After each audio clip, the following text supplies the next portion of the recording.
There's a lot of talk about pre-workout supplements as their popularity is at an all-time high. But are they safe to take? Are they worth buying? In this video, we'll answer those questions and discuss how and when you should use a pre-workout. Let's first break down the common ingredients found in the most popular pre-workouts. The most important and effective ingredient in pre-workout is caffeine, which is the most effective at dosages between 50 milligrams and 200 milligrams, dependent upon your body weight. Caffeine actually works by acting as a bouncer to adenosine receptors, which are responsible for the fatigued or sleepy feeling you may experience throughout the day.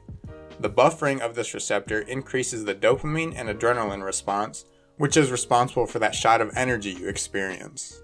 The next ingredient is beta-alanine, which is effective at a dosage of 2 to 5 grams. Beta-alanine binds with carnosine, which works to decrease the rate of fatigue and decrease the rate of lactic acid buildup, or in other words, decreases the intensity of the burning feeling. This ingredient is most known for the tingling you may feel after taking a pre-workout. It's important to note that this is a harmless side effect. You will also find some form of creatine, most likely creatine monohydrate, with an effective dosage at 3 to 5 grams. Creatine aids in increasing the capacity of ATP storage, which is your body's main source of energy. Vasodilators like citrulline malate with an effective dosage at 6 grams. This ingredient, along with other vasodilators, work as nitric oxide boosters or induces the pump you experience. Branched-chain amino acids like leucine and taurine, these are the building blocks of protein, but daily recommendations are usually covered through nutrition and the aid of additional protein supplements. They may also contain stimulants such as yohimbine or theobromine, which act as cardiac stimulants and increase adrenaline levels. And lastly, a lot of pre-workout supplements contain several filler ingredients that don't really serve much of a purpose. So are pre-workouts safe? I'm sure most of you have been told that they're not and to try to stay away from them. Well, let's see what the science says about that. One study by Joy et al. Looked at the effect of pre-workout on 49 healthy subjects within a 28-day period. They were divided into 3 groups. Group A would receive a placebo, Group B would receive 1 serving of pre-workout, and Group C received 2 servings of pre-workout.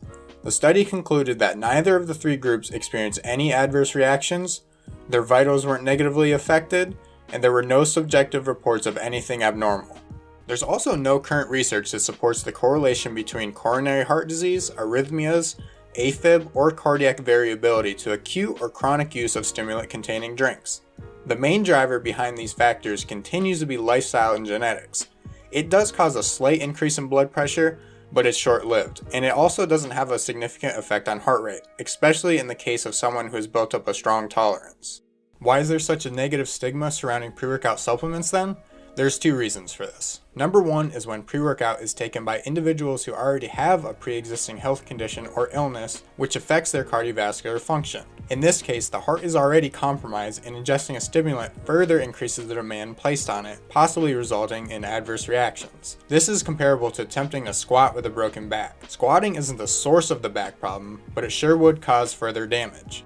In addition, we see individuals with high anxiety levels experience adverse reactions when taking a high stim drink because it will heighten feelings of restlessness because of increases in adrenaline. The second reason is when someone blatantly takes in way more than the recommended serving size. This could result in an immediate and unfamiliar rise of your vitals and strain on your internal organs. You often see this with people who haven't built up a tolerance yet, or with anyone who has built up a significant tolerance to caffeine and takes a substantial amount in order to replicate the feelings of alertness they once experienced from the pre-workout. So in conclusion, pre-workout supplements aren't inherently bad by themselves. They only become a problem when you have an existing illness which could be exacerbated by them if you rely on it or if you take way more than the suggested amount in a single time. If you are someone with no cardiovascular health issues and is generally healthy, I suggest starting with very low doses to assess your tolerance and slowly increase the amount within the suggested ranges. It's also important to pay attention to your total caffeine intake throughout the day. A maximum of 400 milligrams is what current research shows to be safe. Again, this can differ depending upon your body weight. If you take in a reasonable amount throughout the day and avoid too much in one serving, then you decrease the risk of having any adverse reactions. So is pre-workout worth buying?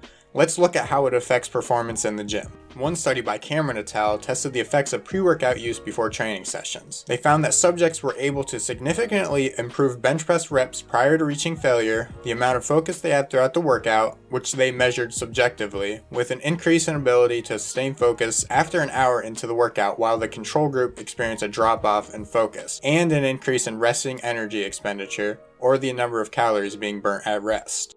Another study by Martinez et al. Also found that consumption of a pre-workout prior to training resulted in increases in anaerobic peak power and anaerobic mean power.